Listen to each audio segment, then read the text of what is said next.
The Lord restores people inside and out. And we're going to review a very familiar story and ask the Lord to give us fresh insights and fresh lessons. Mark 5, 1-5. Jesus and his disciples crossed Lake Galilee and came to shore near the town of Gerasa. When he was getting out of the boat, a man with an evil spirit quickly ran to him from the graveyard where he had been living. No one was able to tie up the man anymore, not even with a chain. He had often been put in chains and leg irons, but he broke the chains and smashed the leg irons. No one could control him. Night and day, he was in the graveyard or on the hills, yelling and cutting himself with stones. A grave picture of a terribly damaged person. Isang tao na itinanggihan na, tinanggihan na ng kanyang pamilya, itinapon na, napatira na sa mga libingan kasama ang mga patay which were considered unclean. Ikinadena, iginapos, pero sa lakas ay naputol pa niya ang mga kadenang bakal na ginagamit sa kanya. At ngayon siya'y malaya para lang saktan ang kanyang sarili at paghiwa-hiwain, laslasin ang kanyang laman ng matatalim na mga bato. Very damaged. The picture of what grave damage could do to a person, physically, mentally, spiritually, and even socially, he was isolated. The man was isolated from the living, chained repeatedly, but broke himself free, and now isolated but free to move, only to hurt himself. Verses 6-8, as we continue. When the man saw Jesus in the distance, he ran up to him and knelt down. He shouted, "Jesus, Son of God in heaven, what do you want with me? Promise me in God's name that you won't torture me." The man said this because Jesus had already told the evil spirit to come out of him. Ang Panginoon ay naglakbay, crossed a lake, precisely to just be with this person. And as soon as this person saw the man, Jesus, getting out of the boat, he ran towards him. There were two personalities in this same man. The man, the original person, now occupied by evil spirits. And then the evil spirits themselves. The man himself, not the evil spirit, ran to Jesus. And he was eager for company. That's what we can think of. He was eager for help. And he knelt before Jesus, acknowledging his personhood. Son of God, authoritative, powerful. And the man himself was afraid of more torture. Hindi naman pwede na yung mga evil spirit yung nasasaktan sa torture na ito dahil they are not physical bodies. So ang talagang nahihirapan ay yung may katawan na pinahihirapan na nga niya siya ng mga demonyong pinipilit magtira sa kanya, pinapahirapan pa siya ng mga tao na dapat sana'y mag-alaga sa kanya, kinakadena siya, inilalayo sa kanila, itinitira kasama ang mga patay. Doble ang pahirap na tinanggap ng taong ito.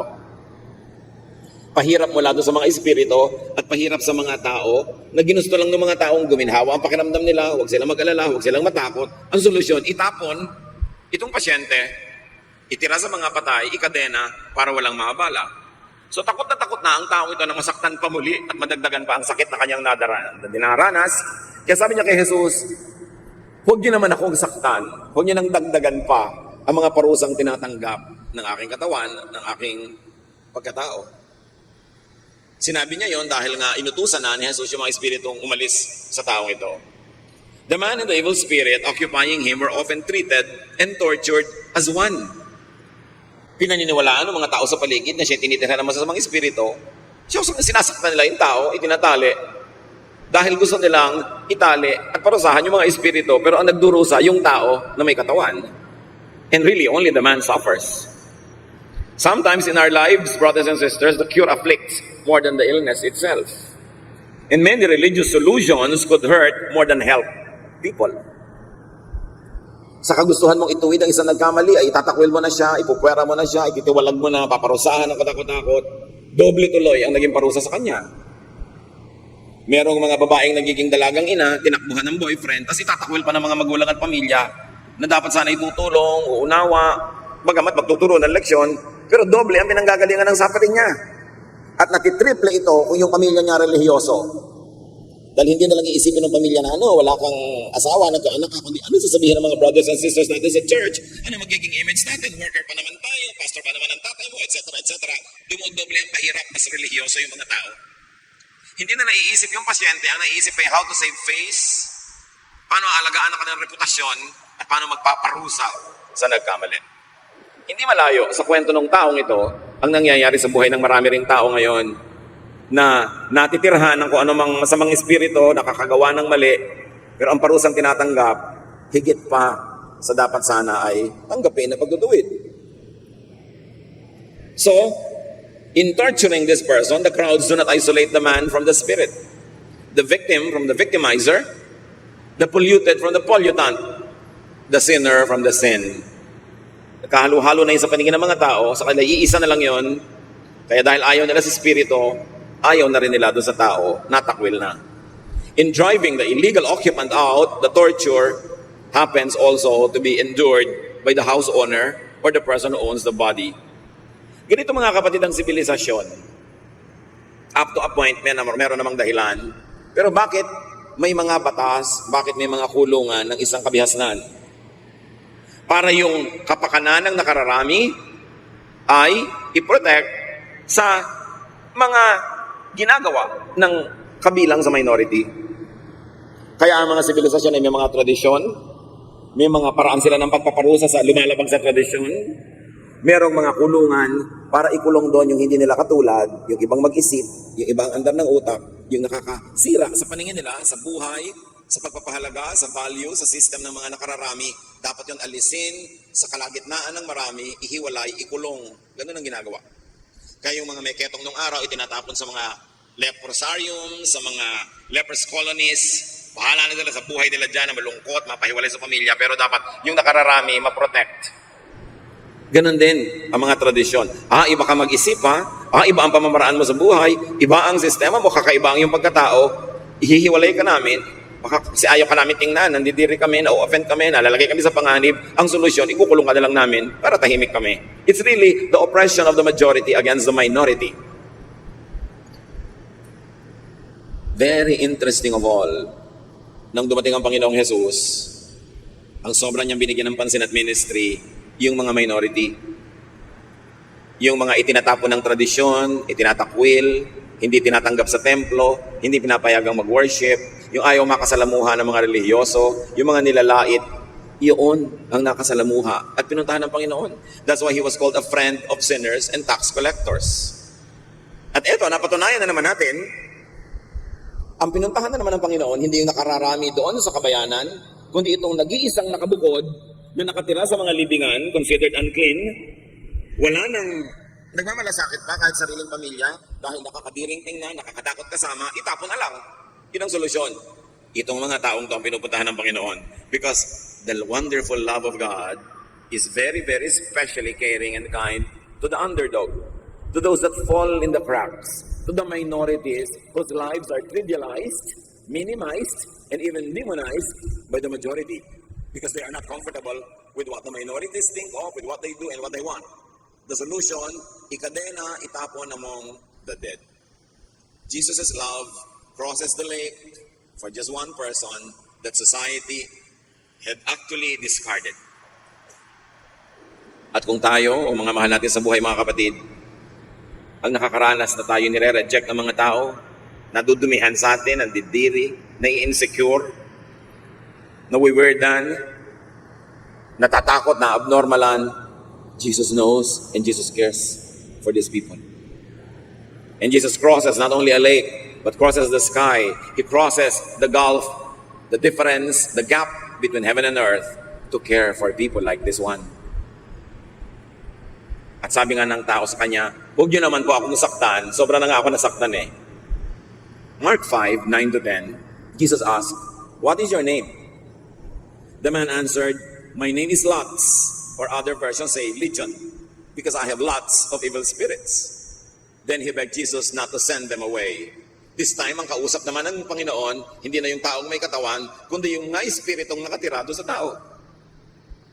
Anong pangalan mo? Sabi, Sandamakmak po ang pangalan ko, kasi sandamakmak kami mga espiritong nakatira dito sa taong ito.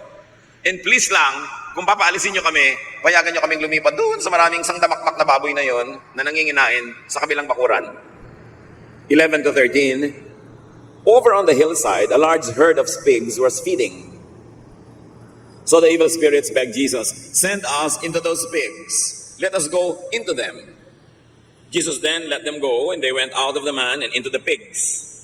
The whole herd of about 2,000 pigs rushed down the steep bank into the lake and drowned. This is another story, at we will resist the temptation to discuss about this detail so we can focus on the restoration work of Jesus. But needless to say, mula dun sa mga piling ng mga patay, ng mga bangkay na pinagtapunan dito sa lalaki, dilipat naman ng mga espiritu sa mga baboy na para rin sa mga Hudyo ay marurumi at hindi dapat makasalamuha. 14 to 15, the men taking care of the pigs ran to the town and the farms to spread the news. Dahil nabaliw yung mga baboy, inalihan ng mga espiritu, hindi nila nakaya, nagkagulo sila, nagkandahulog sila doon sa mga bangin into the lake at nagkalunuran. So siyempre, mga nag-aalaga, responsible, natakot, takbuhan sila sa mga may-ari, isinumbong nila ang naganap. Then the people came out to see what had happened. When they came to Jesus, they saw the man who had once been full of demons.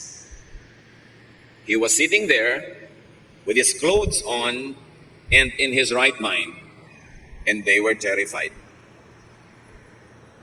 Sumugod ang buong barangay dito sa Libis, dito sa mga alagaan ng hayop, doon sa mga likod, sa mga bukid, dahil nga sa balita. At nakita nila yung taong pinagkakatakutan nila, yung pag sa dilim ng gabi ay natidinig nilang tumatangis, sumisigaw, ni walang lumalapit at dumadaan doon dahil natatakot sila, nalalagot nito ang kanyang mga kadena, at nakakatakot at nakakadiri siguro ang itsura niya dahil las ang kanyang laman, dahil sinusugatan niya ang kanyang sarili. Marumi siya, nung itsura niya, nung amoy niya, at nung makita nila yung tao, aba, payapa, nakaupo. Alam niyo ba na yung maupo mahirap gawin sa isang taong balisa?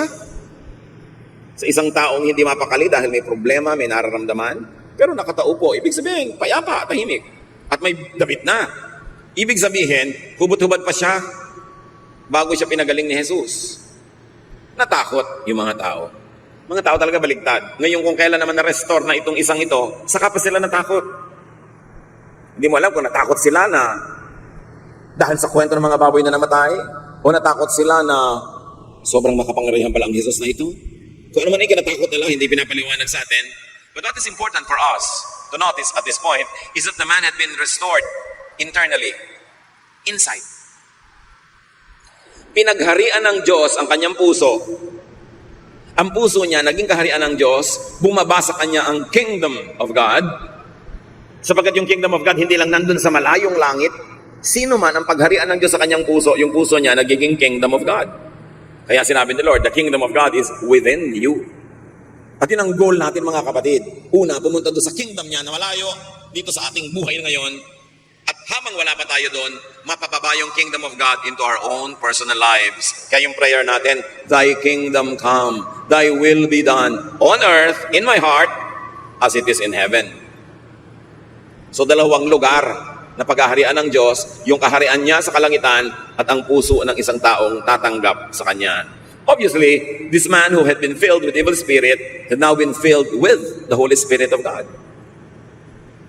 Gumaling. Ang kanyang paggaling ay dahil sila ng Panginoong Hesus ay nagkaroon ng one-on-one. Nagkaroon siya ng personal touch from the Lord. To the point that he is now demon-free. He was seated, meaning he was relaxed. He was clothed, meaning he was re-dignified. Indeed, he was touched by Jesus. And this is what the touch of Jesus does. Mula sa isang naliligalig na hindi mapakali, punta dito, punta doon, ikot dito, pagulong-gulong na parang watusi. Pero pagka nahipo ng pag-ibig ng Panginoon, napapayapa, natatahimik. Nabibihisan mula sa kubaran. At nagiging maamo imbes mabangis. Dahil kay Jesus, hindi na siya nawawala sa sarili. Natagpuan na niya uli ang kanyang sarili, hindi na siya nawawalan ng bait. Mahalaga ito mga kapatid. Meron tayo talagang salita dito, nawawala sa sarili. Kasi ang tao na nagugulo ng mga espiritu, ang tao na nawawala ng direksyon sa buhay, nakakalimot sa tama't mali, ang tawag natin doon, nawawala sa sarili. At kailangan ibalik ang kanyang bait, ang kanyang reason And it is the Lord who does that. Paano man ibabalik ang reason, ang dignity ng isang tao kung itatapon mo siya? Paano mo siya papagalingin kung isasama mo siya sa mga patay na lalo siyang may infect? Pero ginagawa ng lipunan para lang sila maging komportable. Kung hindi ka nila mapapasunod sa gusto nila, sa standard nila, sa inaasahan nila, itatakwil ka na lang kasi nakakapagod na tingnan ang sino mang kakaiba. Ito ang ginawa nila sa pasyente na sinadyang puntahan ni Jesus dahil ganun ang kanyang pag-ibig. Mark 5:16-17. Everyone who had seen what had happened told about the man and the pigs. Then the people started begging Jesus to leave their part of the country. Again, another interesting story na hindi natin pupuntahan ngayon. Bakit nila pinapaalis si Jesus matapos magpagaling? This was definitely a non-Jewish community because of the big swine industry. Hindi mag-aamama yung mga Hudyo ng baboy. So itong lugar na ito, hindi lugar ng mga Hudyo. At pinaalis sila si Jesus sa kung anong dahilan. Mark 5:18-19. When Jesus was getting into the boat, the man begged to go with him. But Jesus would not let him. Instead, he said, "Go home to your family and tell them how much the Lord has done for you and how good He has been to you." The man had no interest to go home. He had no interest at all to rejoin and get reunited with his family. Kaya natin nakikita that he could only have been maltreated, hurt, disowned, abandoned, isolated, chained, and thrown out to the cemetery by his very own family who should have helped him in his gravest time of need. At hindi mo naman masisi itong tao na hindi na siya magkaroon pa ng pagnanais na bumalik sa kanyang pamilya na nagtakwil na nga sa kanya. Gusto na niyang sumama kay Jesus na lamang. Si Jesus ang kanyang pamilya. Nakakita siya ng kahulugan ng pamilya sa pag-ibig ni Jesus. Pag-ibig na walang patakaran. Pag-ibig na yumayakap sa nakakadiri. Pumupunta sa nililimot ng lipunan. Inaalala at binibigyan ng kalinga yung mga itinapon na for convenience. Gusto niyang sumama. Ang nakakapagtaka dito, mga kapatid, hindi siya pinayagan ni Jesus sumama. Sabihin, no, hindi ka sasama sa akin. Uuwi ka sa inyo at sasabihin mo sa pamilya mo, sasabihin mo sa mga kapitbahay nyo, kung gaano kita minahal, kung gaano ka minahal ng Diyos, kung gaano kabuti sa iyo ang Diyos. Jesus did not allow him to go and follow him. Jesus instead told him to go back home to his family. So his family could know and would know, in fact his family should know how that man was loved by Jesus. And in effect, they would realize how much they did not love their own family member. Kung sasabihin ni Jesus sa kanyang pamilya kung paano siya minahal ng Diyos, para mo na rin sinampal yung pamilya dahil pinamukha mo kung paano sila nagkulang. Kung paano sila dapat ay nagmahal pero hindi nila ginawa, pinili nila yung madali. Talikuran, itakwil, dahil mahirap tingnan, mahirap makasama, nakakagulo lang. Merong isang ginawa ang Panginoon dito. Well, He restored the person internally. Nirestore niya yung katinoan ng isip. Nirestore niya yung kapayapaan ng loob. Nirestore niya yung self-respect. I-restore din niya ang taong to externally. Hindi lang niya bubuuin muli sa loob yung tao. Bubuuin niya muli maging sa labas. Pababalikin niya sa pamilya, i-reconnect niya sa family. Bibigyan niya uli ng mga tao sa paligid para makasama niya at masamahan niya. The Lord is going to restore him socially so that the society that turned its back on him, the society that rejected him, would now accept him again. Full restoration, inside and out. And what was this vehicle? The vehicle of that restoration and affirmation was in the form of a mission. Isang utos. Go home and tell your family and community that disowned you and tortured you what Jesus had done for you. He was going to tell the community what Jesus had done for him that they didn't.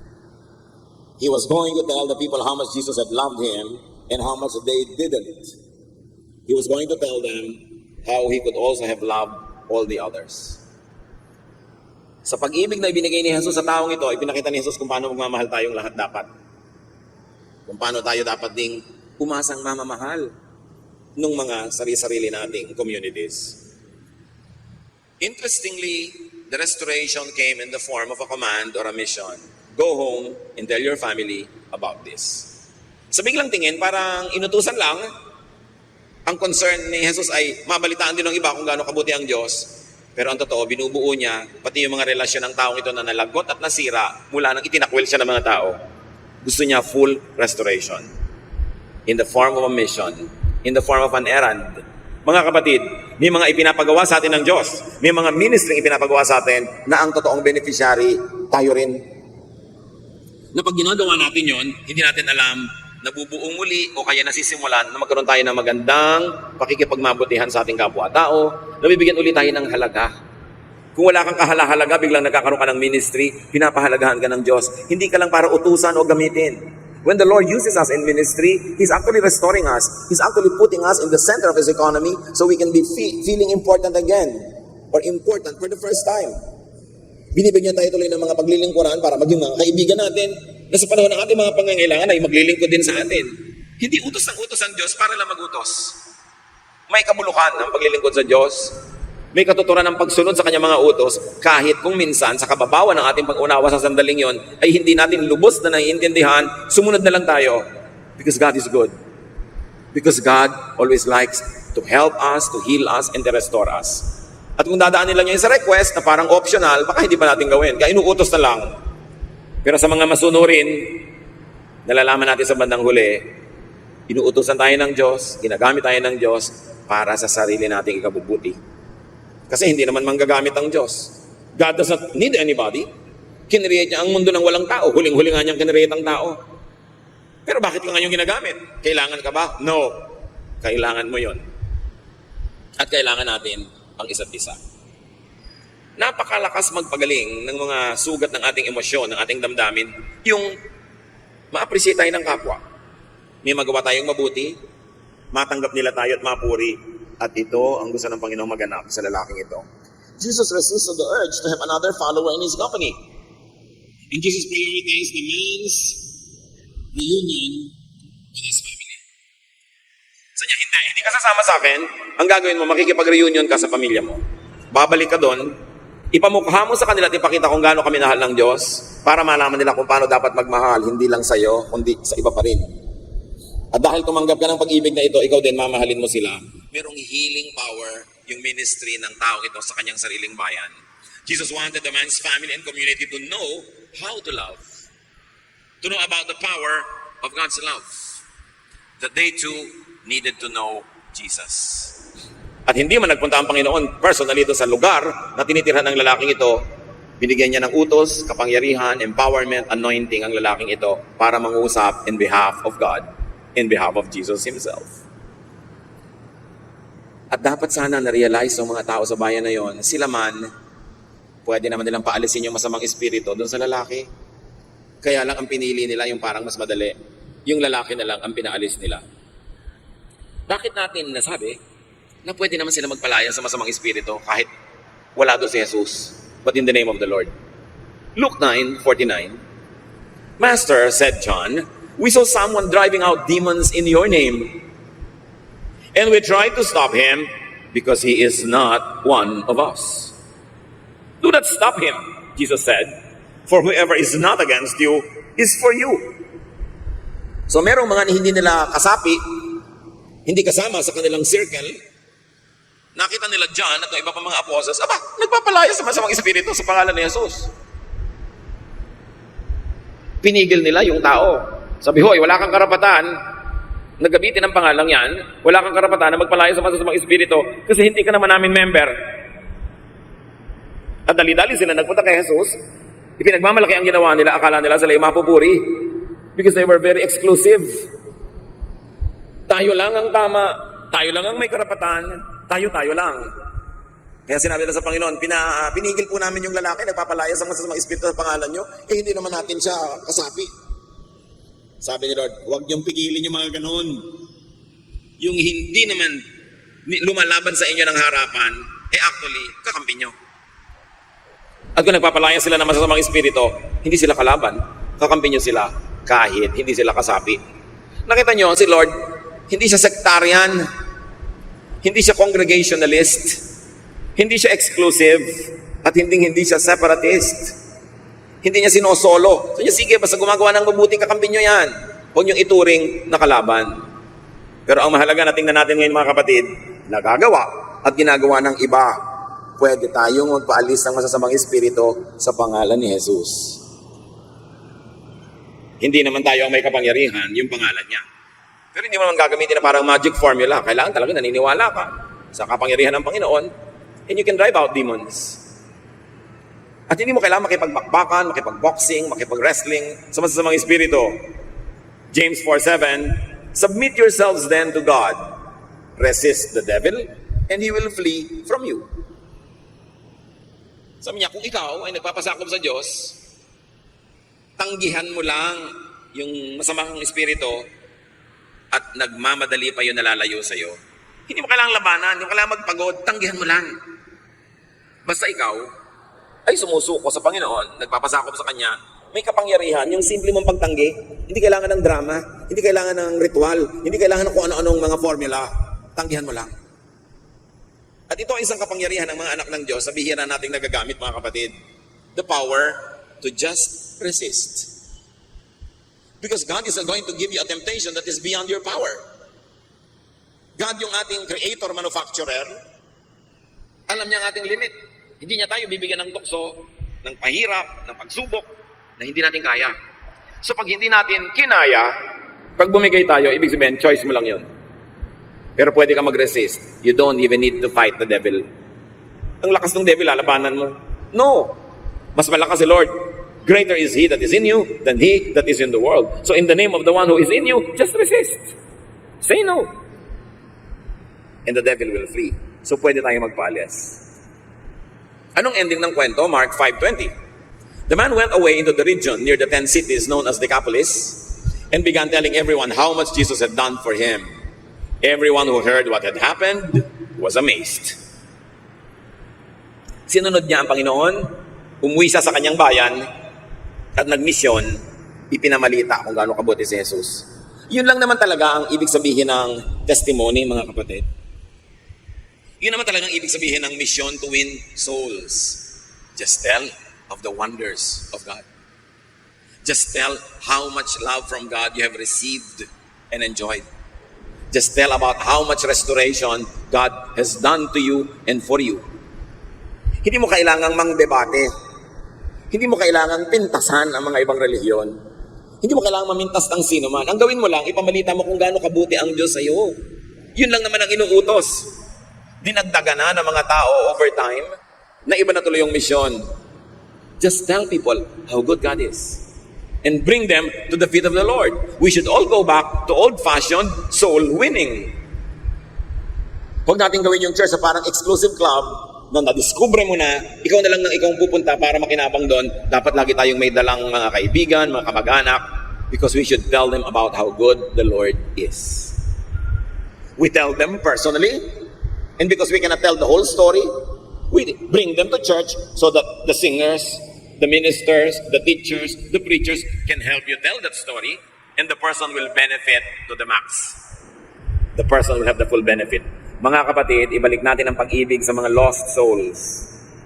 Ibalik natin yung init na unang pagmamahal natin sa Diyos, na we are so in love with God that we cannot help but bring other people to Him. Na hindi natin siya sinosolo lang, ikaw lang mag-isang pupunta, at uuwi ka mag-isa, ikaw na lang na-bless. At kung tayo nag-church, siguro dahil nabe-bless tayo. At kung nabe-bless tayo, ba't naman natin sosolohin?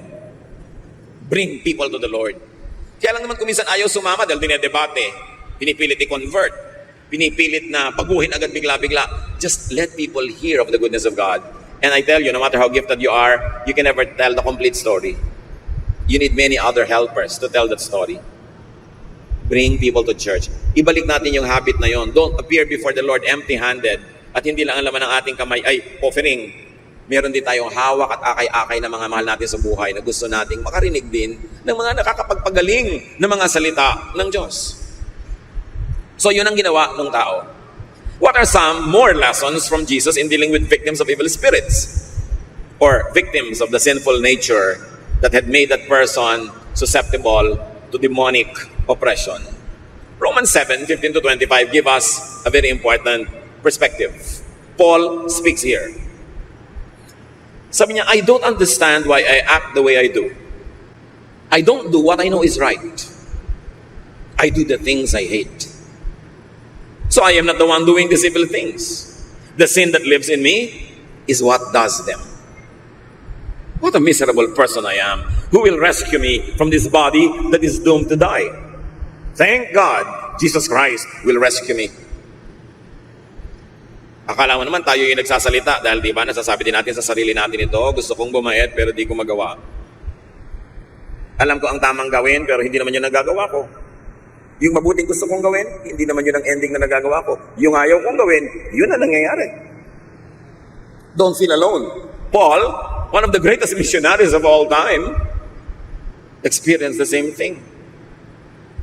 Sabi niya, alam niyo ba, tuwing gusto kong magpakabuti, yung masamang ayaw kong gawin na nagagawa ko. At kung meron akong bahagi na gustong gumawa ng mabuti at may bahaging gustong gumawa ng hindi mabuti, then hindi na ako yung gumagawa ng masama. Yun ang kasalanang squatter sa buhay ko. Nakikitira doon, ayaw umalis, andun. Yun ang gumagawa ng masama. Ano ang lesson natin dito among many things, mga kapatid? That we should isolate the doer from the deed. Like Paul isolated the evil that makes him do the evil thing he did not want to do, na-isolate niya yon doon sa kanyang real and good personality. Parang schizophrenia, no? Parang split personality, but in many ways, it's like that. Huwag mong kamuhian yung taong nagkakamali. Ang kamuhian mo yung espiritong pilit na nagpapamali sa buhay niya. Nakikialam sa kanya, nag-i-squat doon, ayaw umalis. Isolate the patient from the infection. Kaya yung mga tao umuwi na iko-quarantine, natatakot magpa-quarantine kasi you will isolate the patient at the same time, the infection. Nadadama yung may katawan, samantala ang gusto mo lang na maihiwalay ay yung mikrobyo. And in religious dealings, many times that happens. Yung mga righteous people, religious people, conservative people, in their effort and attempts at correcting a spiritual error, they punish even the person. Hindi nila na-isolate yung sin from the sinner, the deed from the doer. Kay Jesus, malinaw yun. Malinaw kay Jesus kung ang kausap niya yung espiritong nakikitira doon sa tao at kung ang kausap niya yung tao mismo. Malinaw kay Jesus pag nagmi-minister siya sa isang babaeng nahuhuli sa akto ng adultery na ang kausap niya ay isang babaeng biktima ng kanyang social system, biktima ng mga nangyayari sa kanyang paligid. Pagamat hindi siya agree sa adultery na ginagawa ng babaeng ito, pero minahal niya, nilingap yung babaeng naging biktima, nabulaga, nanghina, iginupo at ngayon gustong patayin ng mga tao. Ang dapat nilang patayin is the spirit of adultery, pero ang papatayin nila ay yung babae who herself was a victim. Bakit natin masasabing victim siya kahit siya yung gumawa nun? Kung may slambo nung araw, nung bata pa ang babaeng ito, hindi niyo siguro makikita nakalagay doon, ambition to be an adulteress. Nakita na ba kayong ambition to be a sinner, to be a killer, to be a like this, ambition to be a deviant, ambition, mapaiba? Walang may gusto nun Kasi gusto nating lahat, tulad din tayo ng nakararami para hindi tayo ma-isolate, hindi tayo ma-discriminate against. Pero ang nangyayari, ang buhay ay gumagalaw, may nakakasakit, may nasasaktan, may nabibiktima tayo, may nambibiktima sa atin. To the point na pag tinignan mo ang lahat ng tao, tulad din ng lalaking possessed na yon, sugat-sugat, peklat-peklat, ang dumi-dumi, ang baho-baho. Ang solusyon na lang nung iba para madali, itapo na lang. Pero hindi yon ang solusyon ni Jesus. Lesson in dealing with the damage and the fallen, learn from Jesus. Go to and connect with them. Hindi madaling gawin. Mas madaling magmalinis at lumayo. Mas madaling ilayo ang sarili natin mula din sa marumi at kasala para hindi tayo madamay sa judgment ng iba, para hindi tayo makalatkat sa mga paghihirap at parusang ibibigay sa kanya ng lipunan. Pero hindi ganun ang style ni Jesus He crossed the lake to be with this outcast. He allowed the bleeding woman to touch him. He touched the dead man who was going to be buried in Nain. He touched a leper.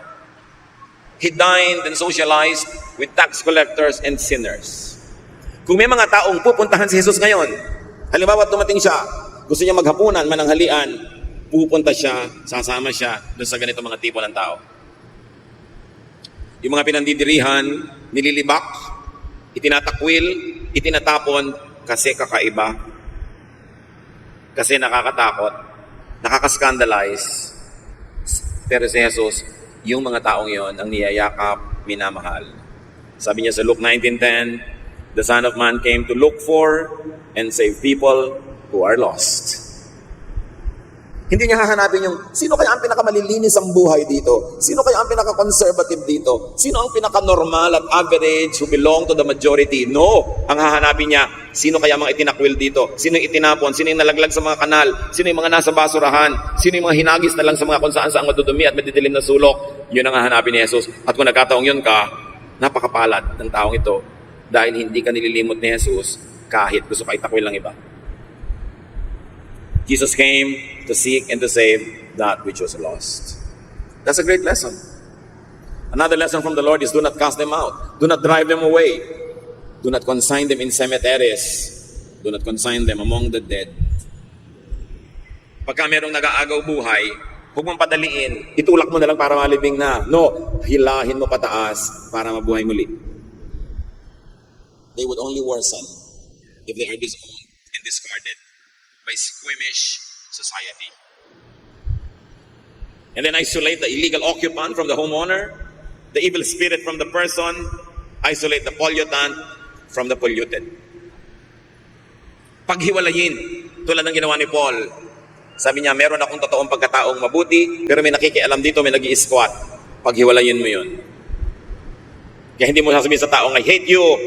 Sasabihin mo lang, I hate what you did. Hindi mo sasabihin, you are a sinner. You will say, what you did yesterday was sinful. You don't say, you are crazy. But you can say, what you did was crazy. But there are many other things you do that are not crazy. You isolate the mistake from the mistaken. So that may matitira para mamahalin, para mailigtas, para mo i-restore. Do not punish the victim with the victimizer. Hate the sin, yung proverbial, love the sinner. Another lesson is to drive out demons in people's lives and get them seated in peace from running around in torment. Get them personally restored from destruction, from others and themselves. Get them dressed from their nakedness. Get them calm from their agitation and vexation. Get them back in the right minds. Let's go close to home, mga kapatid. Sino sa inyong pamilya, sino sa inyong social circle, ang gusto niyo nang itapon, gusto niyo nang itakwil, mas madaling kalimutan na lang, hayaan na lang siya magkagiba-giba hanggang mamatay na siya para dumali ang buhay natin? Meron ba tayong ganon? Do a Jesus. Go to the person. Yan yung uncomfortable truths eh. May member ba kayo ng family na kakaiba, hindi normal? Nakakahiya, ikinakahiya, itapon na lang. Jesus won't do that.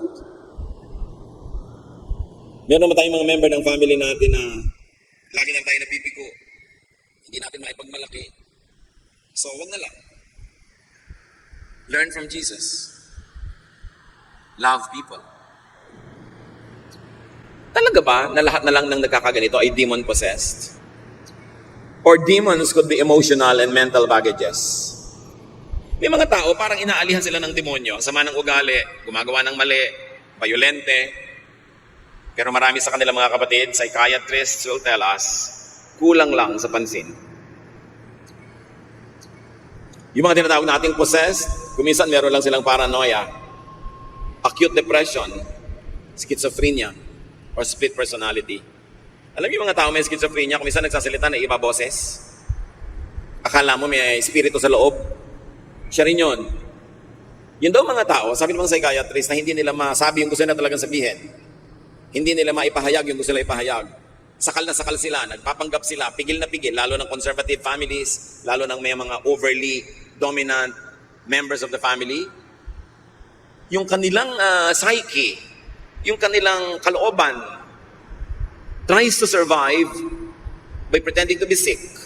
Kasi pag sick ka nga naman, halimbawa, possessed ka, o halimbawa, baliw ka, nasasabi mo yung gusto sabihin sa nanay mo. Pwede mo sabihin sa nanay mo, ayaw ko sa'yo. Mapagpapasensya ka kasi baliw ka, pero kung matino ka, sasabihin mo yon. Anong parusan tatanggapin mo? Kaya the self, trying to survive, will express itself another way, in ways that are not normal, in ways that are not usual, just so that it would survive and keep its identity. Kaya nagkakaroon ng split personality ang mga tao.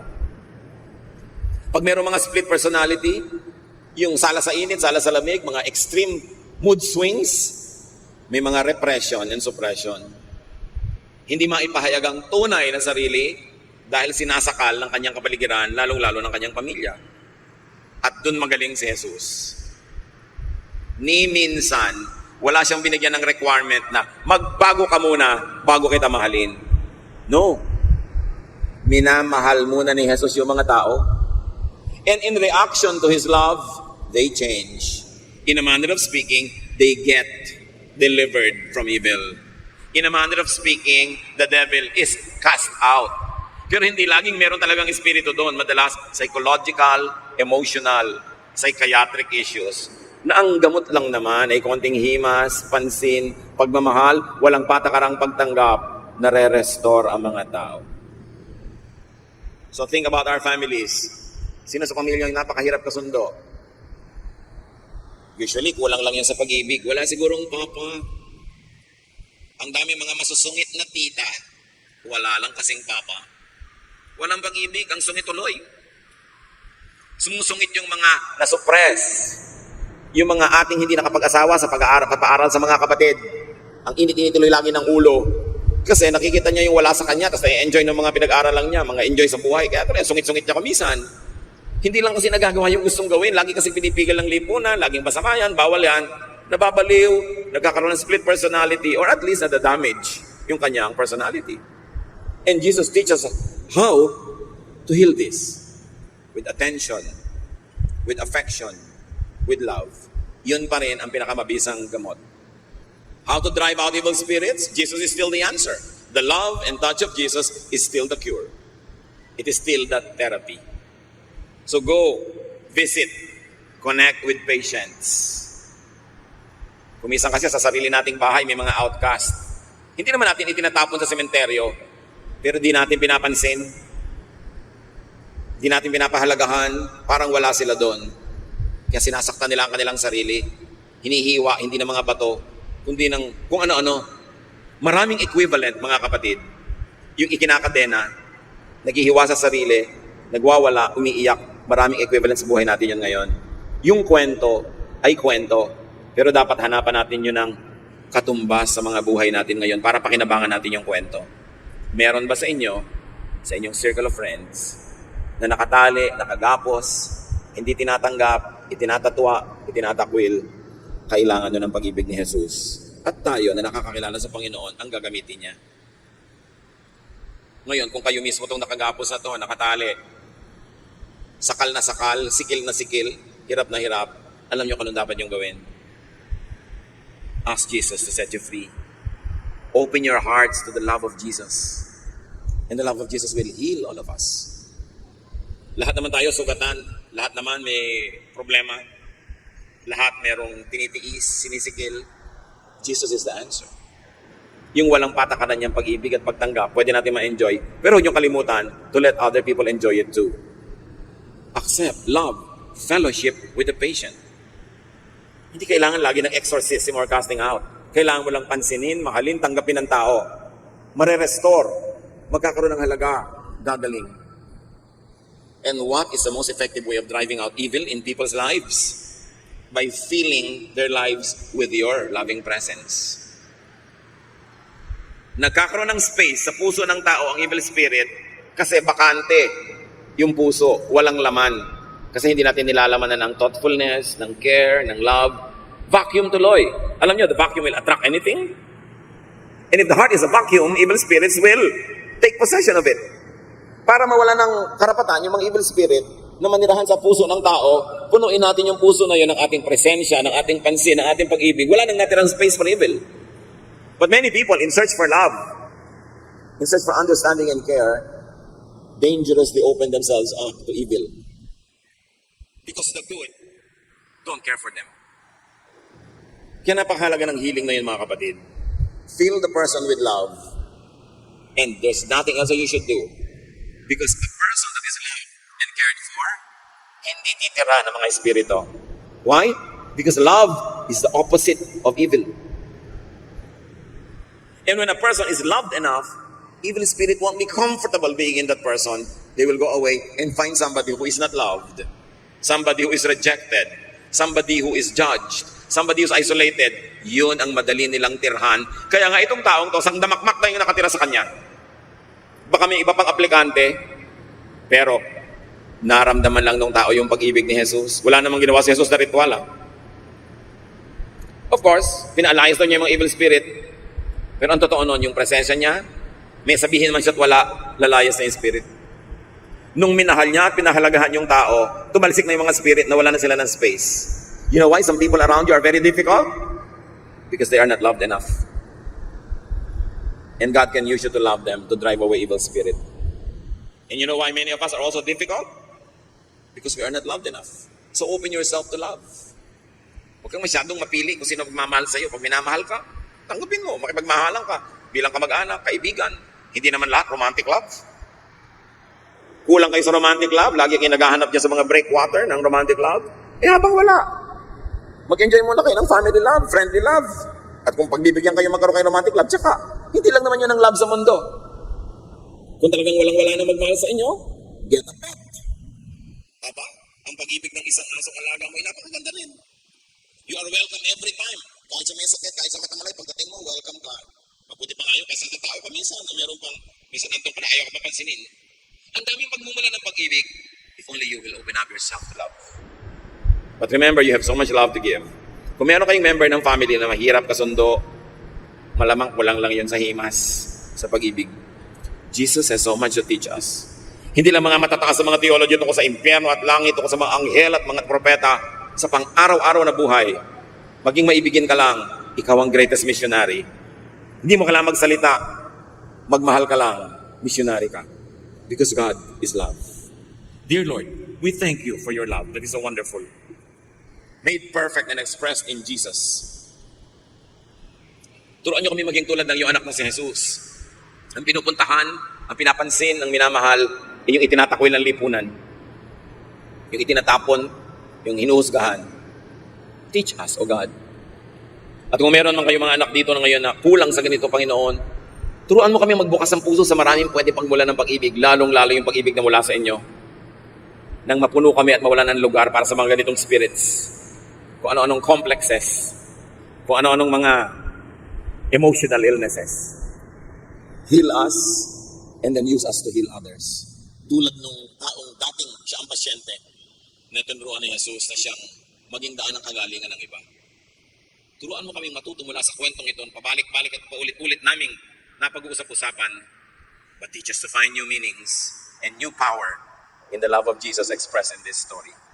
Pagulay-bulayan natin sa madaling mga kapatid, pag-isipan paano i-apply sa mga buhay natin ang katotohanan ito para lahat tayo mapagaling at maging instrumento nandiyan sa pagpapagaling ng iba. Lord, as your people spend some silence in your presence, bring the message home. Turuan niyo ang bawat isa kung paano i-apply sa aming mga buhay. Let your Spirit fill us with the love of God.